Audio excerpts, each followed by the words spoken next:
Back again, guys. So I've been racking my brain all day to come up with every possible scenario I could envision happening that's mathematically possible for the playoffs and the GD. So as far as the playoffs goes, there's really not much that can happen at this point. The main thing to watch this week is the Jason versus Reese matchup. If Jason loses and Pack Attack wins, Jason is in for a much tougher first round of the playoffs, as he won't get to play Reese's team that's basically Carson Wentz and Alvin Kamara and a pack of losers.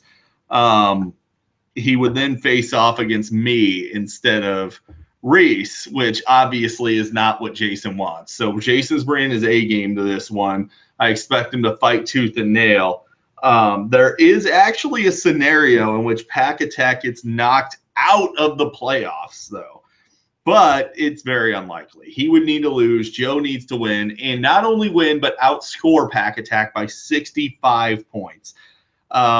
My prediction here of how this is going to play out, Reese is going to knock off Jason. That's just what it is. Pack Attack's going to knock off Steve. And the first round of the playoffs is going to go, best friends, your commish versus the G-Bear, the P-Bear versus the G-Bear. In the first round of the playoffs, Reese versus Pack Attack in the grudge match. And I predict an all-Welch Super Bowl, myself versus Pack Attack in the Super Bowl.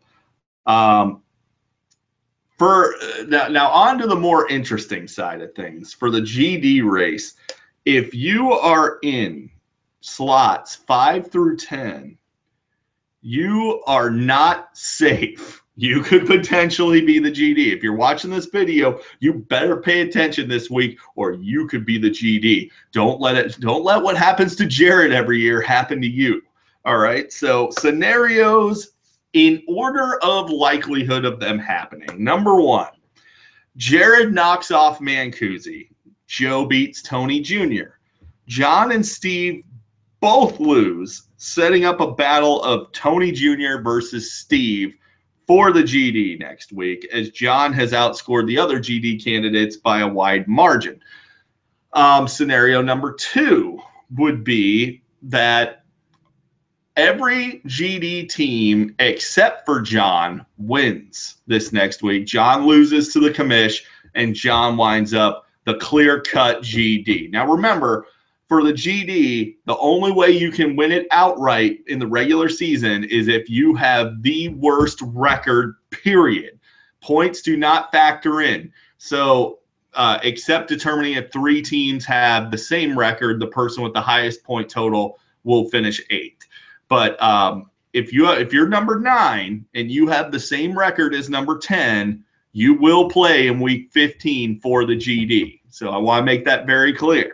So the next scenario that could happen, and this one's picking up some steam. So Steve, pay attention to this one. I lay down. I just let John win. Joe lays down. Lets Tony Jr. win.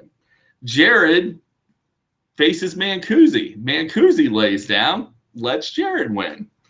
And Steve loses to Pack Attack. It's an interesting scenario, and it's starting to pick up steam. It's an interesting idea that Steve could be the GD outright if we follow this scenario.